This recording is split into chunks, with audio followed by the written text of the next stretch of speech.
So we've talked a lot about dramatic structure and story structure, so let's talk a bit about screenplay elements. Every screenplay has these basic elements. Subject, what's it about? Action, what actually happens? And character, who it happens to. My script is about this person in this place doing this thing. You should be able to answer these questions clearly and concisely and early. Let's use Harry Potter again as our example. So with Harry Potter, the subject is a boy who finds out he's a wizard. The action is he goes to a wizarding school and he fights against evil forces that killed his parent or parents. The character, of course, is an 11-year-old orphan named Harry. So you could summarize this entire film by stating, Harry Potter and the Sorcerer's Stone is about an orphan boy who finds out he's a wizard and attends a wizarding school where he learns to fight the evil that killed his parents. Sounds like a really good logline. Okay. So let's break that down again. Subject. The subject is, in this case, a boy who finds out he's a wizard. This can be broken down into elements of action and character. Actions are both physical. Harry leaves his aunt and uncle to go to Hogwarts. He learns about magic. He makes friends. And it also can be emotional. He finally feels like he has a family. Harry can openly mourn his parents for the first time. Harry's enraged when he finds out how his parents died. Character is made up of the needs and actions of that character. What does Harry need? What obstacles are in his way of achieving that need? What does he have to do to achieve his needs? Harry desperately needs a family and love, something he's never had. So his actions, making friends, standing up for those friends, solving the mystery of the Sorcerer's Stone, these are all about satisfying that need. As a matter of fact, the entire series of films is about that need and what Harry must do to feel like he's loved and that he has a family. Character, action, and need can also be seen from two different points of view. First is the interior life of the character. The thoughts, the feelings, the memories, experiences, these all combine to give this character an interior life. That life begins at birth and it goes on through until the present and impacts everything that our character believes and does. The exterior life is the only part we actually see. The exterior life is the only part we actually see. This is the part that is actually depicted in the film and only lasts as long as the film does, which could be a literal 2 hours in the character's life or many years, depending on how much time the film covers. The interior life is extremely formative to our characters, just like it is for us. And our exterior life is what we show others, how we behave. It's basically our actions. Okay, so let's examine character just a little bit further, both interior and exterior. The interior life that forms our character can be discovered through writing a character biography, which we'll get to in a little bit because it's going to be a part of this week's assignment. This details the character's life before we meet her. The actions of the character's exterior life can be looked at in 3 different ways: professional, personal, and private. Professional actors are any kind of interactions that your character has with professional co-workers, with students, with teachers, bosses, whatever, any formal relationships. Personal actions are those with other people in the character's personal life, like friends and family or pets. Private actions are when the character is alone, not interacting with anyone else. Using Harry Potter as our example again, his character biography is all that happens to him before the beginning of the film. How he lost his parents and had to live with his aunt and uncle, how badly he was treated by them, and how he has never known familial love.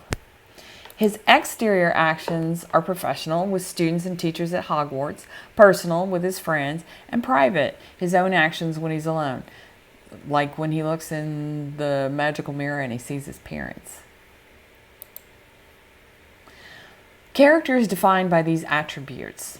Character is need. What does the character need the most? Character is attitude. What is his or her attitude toward that need, towards life in general, towards other characters?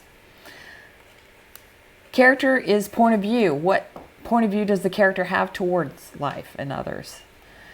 Personality and behavior. Well, the character's personality is definitely shown through his or her behavior in the story. Sometimes characters have realizations that affect their overall character, such as like when Harry learned he was an orphan and also a wizard. That definitely affected him. And then character can also be identified by us, the audience, and by others within the film, such as Malfoy being identified as a villain by his actions. So characters experience conflict in achieving their dramatic need. Characters interact with other characters. They interact with themselves. You need to always remember that without conflict, there is no drama. Without need, there's no character. And without character, there is no action. So what about dialogue? Well, writers often get caught up in dialogue or the literal words that the characters say. But dialogue is always, always, always a function of character. And it should never be used to just relay information about the plot. It needs to feel real coming from that character. In Harry Potter, we hear all kinds of dialogue, terminology, and concepts that come from the wizardry world that would make absolutely no sense unless they came organically from each character. How and why a character speaks is much more important than what it is that they actually say.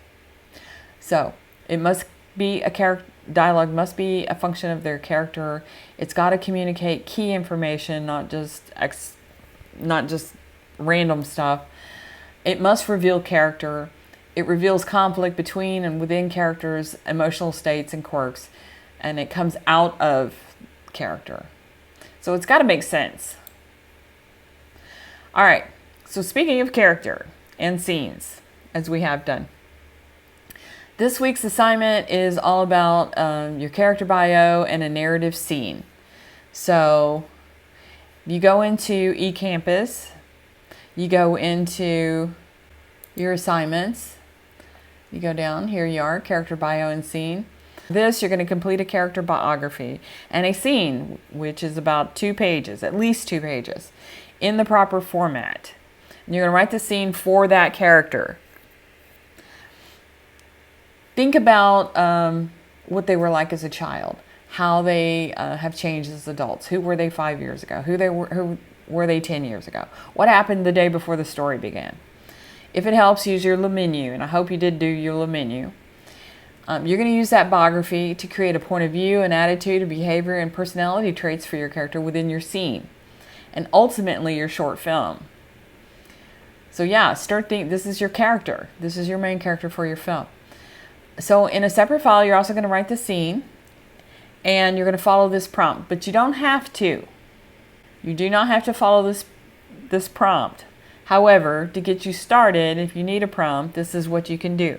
Your character is at a party. How does your party interact with others? What kind of party would this person go to? What kind of dialogue would take place? Regardless of where your scene takes place, your scene must include a moment of change, a discovery, a decision, an action that creates change.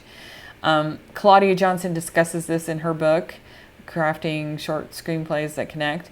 She talks about, if you pay attention to scenes, many times, at least the good ones, as the character's coming into that scene, they are in one state of mind. They could be in a positive or a negative state of mind.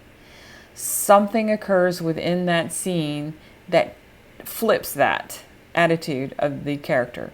So if they're coming in the scene positive, a lot of times they'll leave the scene in a negative or neutral state. If they come in negative or neutral, a lot of times they leave positive. Just pay attention and see how that works in some of your favorite shows or films.